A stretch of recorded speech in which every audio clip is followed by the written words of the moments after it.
I am N.S. Venkatraman. I am speaking on behalf of Nandini Voice for the Deprived, a Chennai-based, not-for-profit organization. Ever since the world happened and humans came into existence, do anyone really know when was it? Ever since the world happened and humans came into existence, men and women have been inquiring as to from where human, animal, bird, and other creatures have come into the world and where they would go after their life process. While extraordinary developments have happened over the last several centuries in science, technology, medicine, and other areas, no one has been able to explain the origin and end of life with clarity.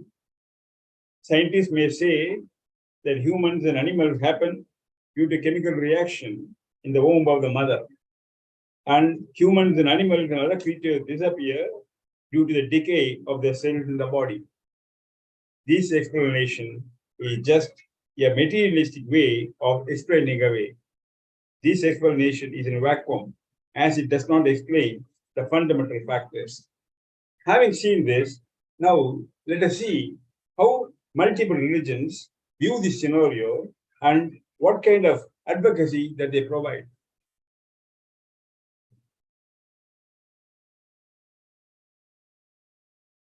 Historically, several sustained efforts have been put forth by humans all over the world to understand this origin and end process of life.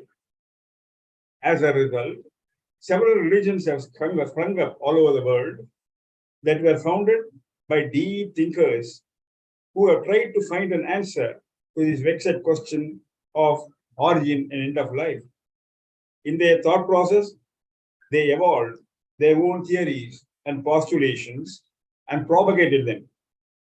Thus came the reference to the so-called hell, heaven, rebirths, resurrection, fate, miracles, etc., which have been said as the possible happening either before the origin of life or after the end of life. At the same time, there have also been those who are described as atheists, who refuse to accept any of the versions advanced by religions. But these non-believers do not have anything better to explain, and they end up only in disbelief and of the views advocated by different religions, saints, and scholars, and these atheists or so-called atheists remain confused. In short, all the religions provide an explanation for life and death process in a way that appear to be mostly similar to materialistic thinking. The religions stress that there is a creator, termed as God, whatever he may be, and wherever he may be, who has brought into existence humans, animals, other creatures. This explanation appeals to the most section of the people, as they can readily appreciate the logic that the world could not have been created without a creator, just like a pot cannot be made without a potter. All religions stress on need to worship God, the creator, and lay out guidelines for living. One common theme in all religions is the advocacy of truth, love, compassion for everything around, including animals, other creatures, and even plantations. The religions say that this would lead to mental peace and pave way for realizing God. Having said this, now let us look into what the Hindu philosophy says.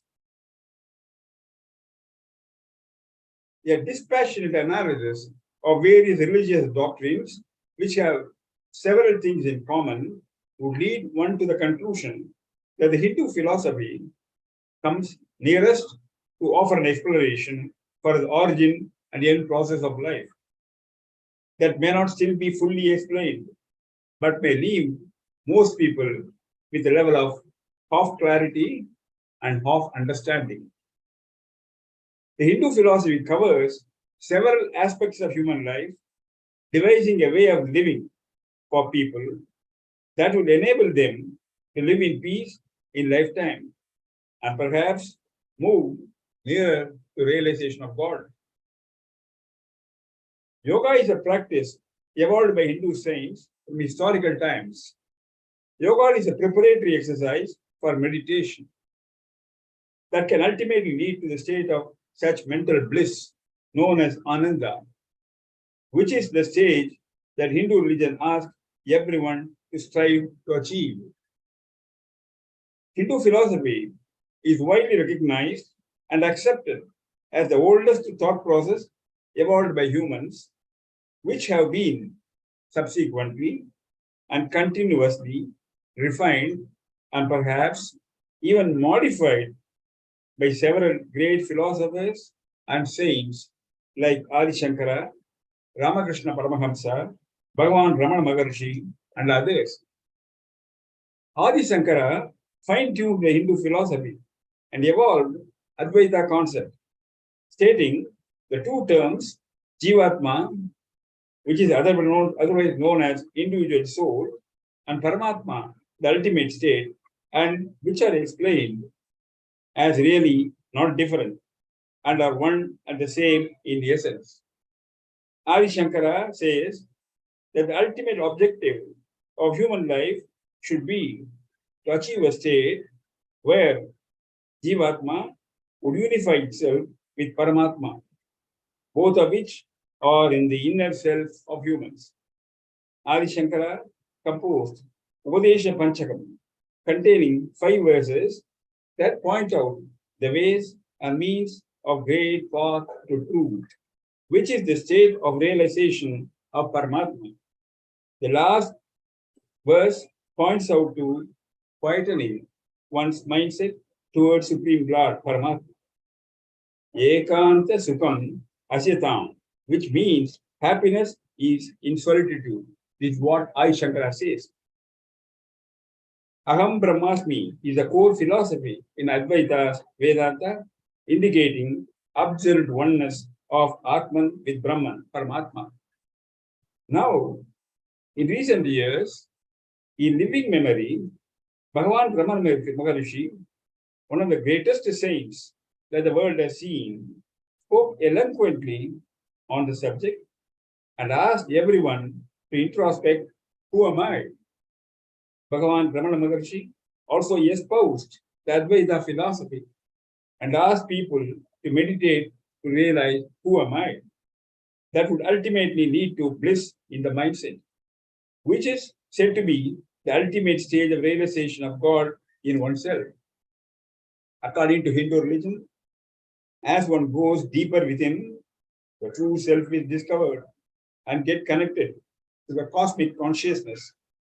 Certainly, this state calls for shedding ego, greed, and violent thoughts in individuals, which will create a sense of peace and harmony in the mindset and enable everyone to live with absolute peace, which is otherwise called Ananda. This is perhaps the end point of Hindu religion's goal.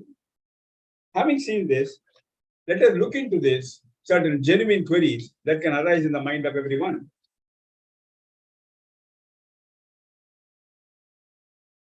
The point stressed by the great saints in every religion is that everyone should really readily agree with the concept of what is termed as God without questioning or doubting, and then try to realize God within oneself by meditation and deep and sustained thought process. While such strategies to realize God are advocated by Hindu philosophy, one is really not sure whether any human has really achieved this state of deep meditation to realize God. While there are great saints who have lived and may be still living, who could have succeeded to some extent in achieving such mental state by sustained meditation, it is doubtful as to how many persons would have really achieved such state in full, even as they live in this world with all the manifestation in their living process in their own way. If at all anyone has achieved this, perhaps it may be 1 in billion people. If that is so, then what about others? While the Hindu philosophy explains the origin and end of life in the most possible way, it still cannot explain fully as to how humans and animals and other creatures have happened and how they disappear after the life process.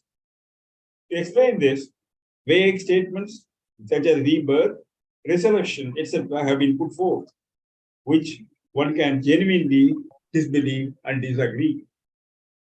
If the religions say that complete explanation for origin and end of life is beyond human comprehension, then it may lead one to think that it is never clearly explained, nor it is unacceptable, or rather unexplainable. Kabir, who lived between 1456 and 1525 years, one of the greatest philosophers and bold thinkers that India has produced, and in his characteristic style said, scholars, poets, philosophers, and the philanthropists with a variety of talents and gifts can't break through the state of delusion in their mindset. They read hymns, legends, epics, and the laws, but still miss the vital inner experience. This is what Kabir said in his characteristic bold saying several centuries back. Now let us look into the picture. Where do we go from here with all these kind of thoughts and doubts that are arising? Where do we go from here? The advocacy of love and compassion announced by the religious doctrine that can be achieved by introspection are the best way to follow and survive in the world until the human body perishes. Hindu religion, as well as a few other religions like Christianity, advocate idol worship, or can we call it image worship, which is appropriate for normal human beings to begin the process of introspection with the focus point of viewing the idol as God. When the idol is viewed as God and prayer is chanted, then it inspires and takes the individual to higher level of introspection. Beginning with the process of idol worship, the individual is enabled to reach a state where ego is shelved, mental peace is achieved, and a state of ananda gradually happens. Now we have seen the entire gamut of thoughts. Now we go back to the original question, the unresolved query about the origin and end of life.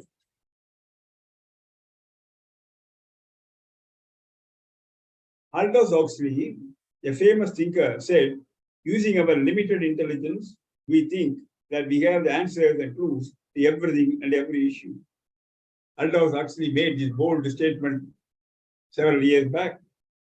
There seems to be a general consensus that there is a limit beyond which the subject of origin and end of life cannot be discussed or debated or even introspected. Can we call it as the limits of human intelligence? Finally, let every human understand that origin and end of life is an unresolved query which has not been resolved during the several centuries. And it is a futile exercise to find an explanation with human intelligence being what it is. Thank you very much.